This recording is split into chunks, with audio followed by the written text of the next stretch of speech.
It began like a quiet storm, one that no one saw coming, yet it carried with it the potential to dismantle everything we thought we knew about the future of energy, transportation, and global power.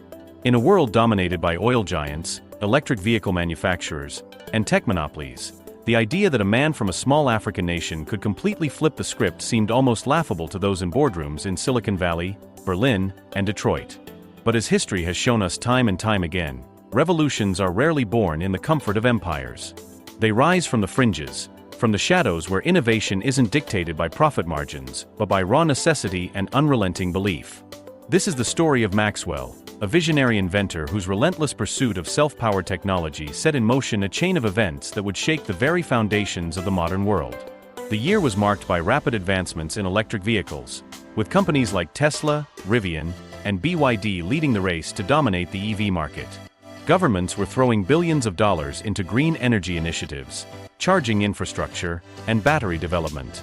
The narrative was clear: batteries were the future, and whoever controlled the lithium supply chains would control the next industrial revolution.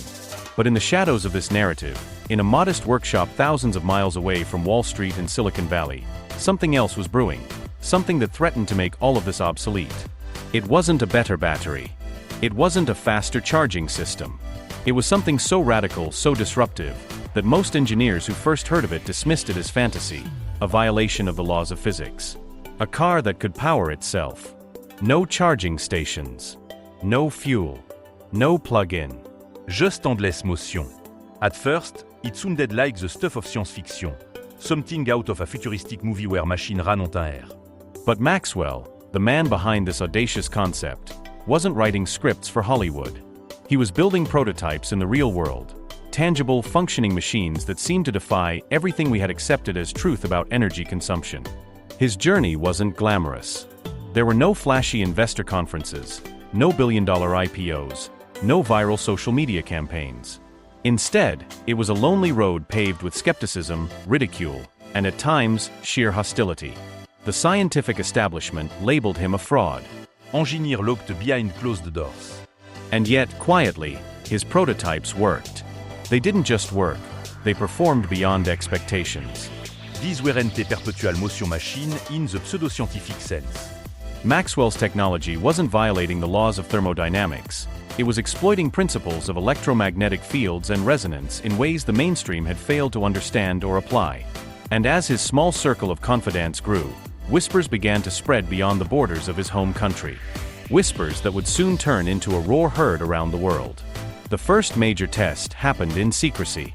A car equipped with Maxwell's self-powering system was driven across hundreds of miles without a single stop for charging or refueling. No hidden battery swap, no trick. Independent observers watched in disbelief as the vehicle continued its journey effortlessly, the dashboard showing no energy drain that anyone could comprehend. Video footage leaked online, and though skeptics screamed fake, the undeniable reality of the demonstration planted a seed of doubt in the fortress of certainty that the global automotive industry had built around itself. Then came the day that changed everything. A major news outlet broke the story. African inventor claims self-powered car. Could this end oil? The headline was sensational, but the article was cautious, laden with disclaimers and expert opinions calling it highly unlikely and unproven. Still, the public was hooked. The idea that one man, working outside the established order, might have solved the energy crisis captured imaginations everywhere. Social media exploded. Memes, debates, conspiracy theories. Everyone had an opinion.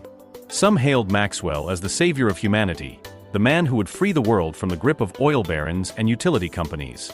Others branded him a con artist preying on the dreams of the gullible. But behind the noise, something more sinister was stirring. The corporations had noticed. The governments had noticed. And they were not amused. At first, they tried the usual tactics: silence and ignore. Historically, this worked. Fringe inventors with radical claims would eventually fade away, unable to scale, unable to prove their concepts beyond a controlled environment. But Maxwell wasn't fading. In fact, he was doubling down. He announced plans to make his technology open source, to share the schematics with the world so that no single entity could control it. That was the moment the battle lines were drawn. What followed was a war unlike any we had seen before, a war fought not with tanks and missiles, but with patents, lawsuits, smear campaigns, and cyberattacks. Maxwell's workshop became a fortress, guarded not by soldiers but by encryption and secrecy. Every email, every phone call was monitored by forces determined to stop him. There were attempts to buy him out, astronomical sums of money that could have made him one of the richest men on the planet. He refused. Not because he didn't value wealth, but because he understood what was at stake. This wasn't about a car. It wasn't even about energy. It was about power, who controls it, who profits from it, and who suffers in its absence. The deeper Maxwell went, the more dangerous it became.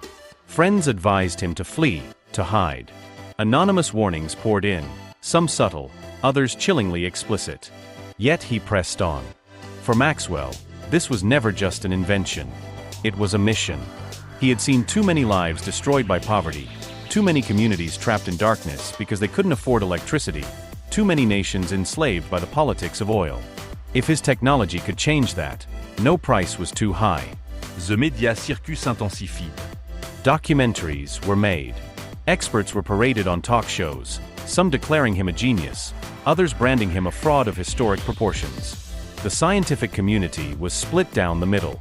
Some accused him of exploiting loopholes in public ignorance, while a small but growing number of researchers began quietly replicating his results, and succeeding.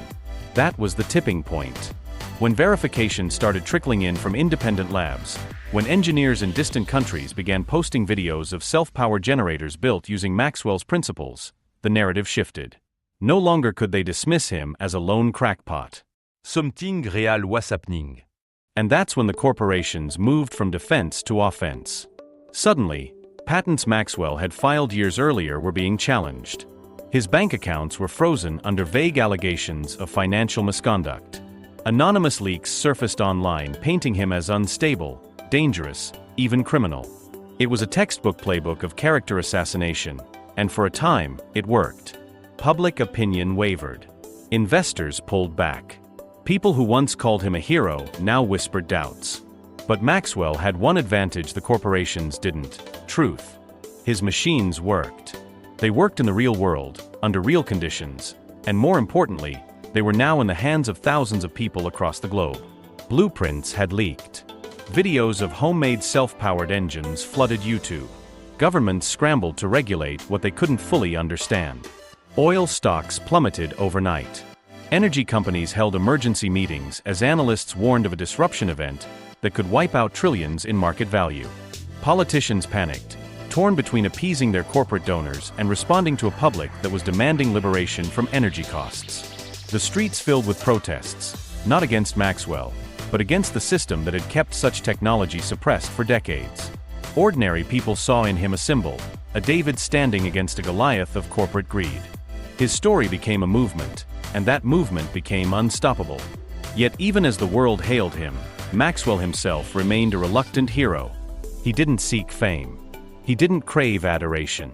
All he wanted was to see a world where no child studied by candlelight, where no hospital lost power in the middle of surgery, where no nation went to war over oil.